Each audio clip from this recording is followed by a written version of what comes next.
Welcome back, everyone, to Neuroalchemy, a neurosynergy podcast where we explore healing as a multidimensional, non-linear journey. I'm your host, Dr. Sarah Young.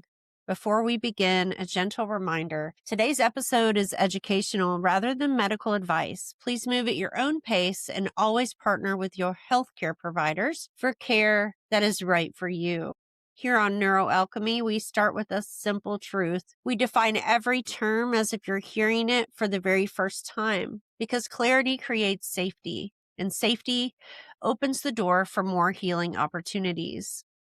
Today, I would like to slow this conversation down, not because this topic is complicated, but because the nervous system learns best when it doesn't feel rushed. If you've ever felt overwhelmed by information about your brain or worried that something is wrong because you cannot think the way you used to, this episode is for you. Take a breath. You're not behind and your brain is listening right now. There is a distinction I want to make today that most people have never been taught. Brain health and brain fitness are connected, but they're not the same thing. And when we confuse the two, people often feel discouraged. They think, I'm doing everything I'm supposed to do. Why am I still struggling? As a medical speech pathologist, I often meet people after neurological changes have already occurred. After a stroke, after a brain injury, after months or years of brain fog, word finding difficulty, or mental fatigue. They often arrive worried that they've lost something forever. As an integrative medicine clinician, I also work with people who are proactive. They want to protect their brain. They want to stay sharp. They want to age well. Both groups are asking the same question in different ways. How do I support my brain so it keeps working with me, not against me? And the answer starts with understanding what we are actually supporting.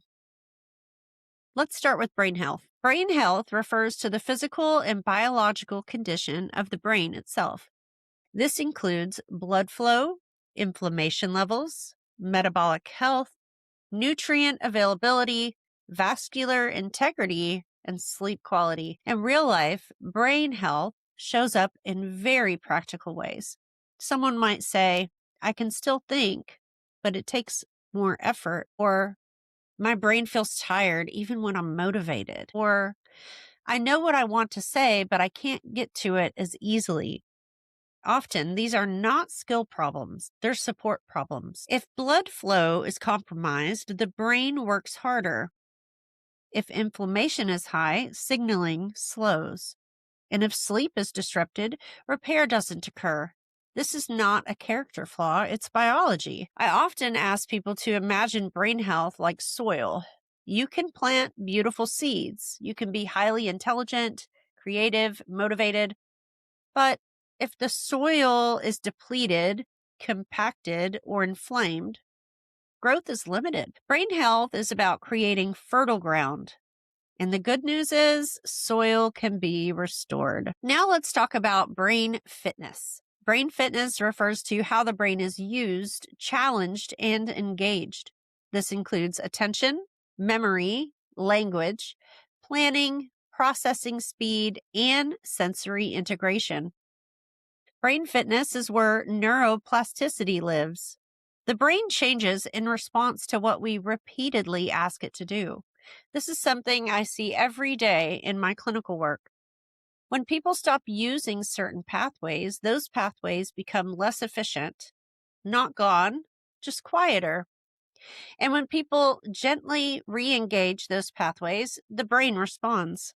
This is not about age. I want to emphasize that. I've worked with individuals in their 70s and 80s who were able to regain clarity and confidence through appropriate challenges. And I have worked with younger individuals whose brains were overwhelmed, understimulated, or disconnected from their bodies. Brain fitness is about engagement, not youth. Think of it like a trail system. Paths that are walked remain clear, and paths that are ignored grow over.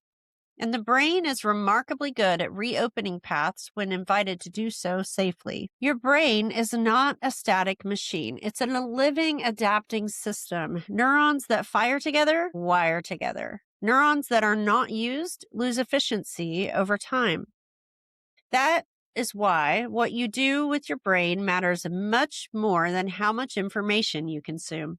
It's also why fear-based messaging about decline is so unhelpful. The brain is designed to adapt. It is responsive. It is relational, and it learns best when it feels safe enough to explore again. This is where many people get stuck. Brain fitness is not endless apps. It's not random puzzles done on autopilot, and it's not repeating the same activity the same way every single day. I often hear people say to me, I do my word search or my crossword every morning. Why am I still struggling?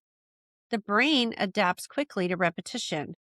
Without novelty, variation, or challenge, the brain does not need to change. True brain fitness gently asks the brain to pay attention again, to coordinate, to integrate, not to strain, not to perform, just to engage. From a functional neurology and speech language pathology perspective, the brain thrives on meaningful complexity.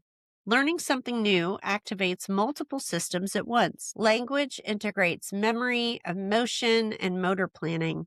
Movement, especially coordinated or rhythmic movement, feeds cognitive clarity. Sensory input like balance, vision, and sound keep the brain oriented and alive.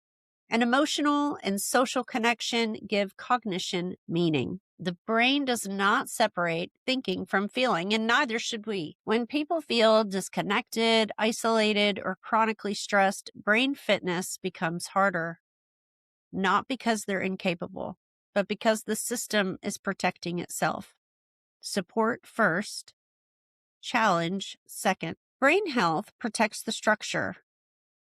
Brain fitness strengthens the function.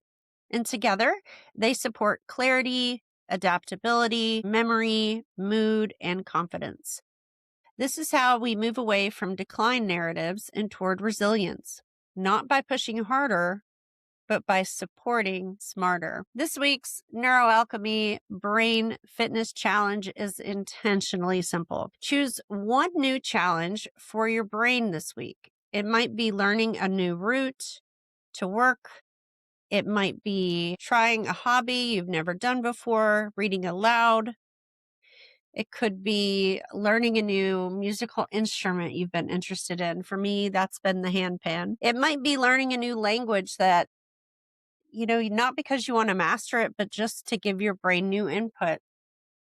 Could be adding rhythm or coordination to movement or having a deeper conversation than you usually would. Don't aim for intensity. Aim for novelty and notice what happens. Not just mentally, but emotionally, physically, and energetically. Small shifts create meaningful change. Your brain is not fragile. It is responsive. When we nourish it and challenge it appropriately, it adapts. You're not too old. You're not behind. You're becoming. Thank you for being here. Thank you for caring for your brain. And thank you for choosing clarity. Until next time, this is Dr. Sarah, and this is Neuroalchemy.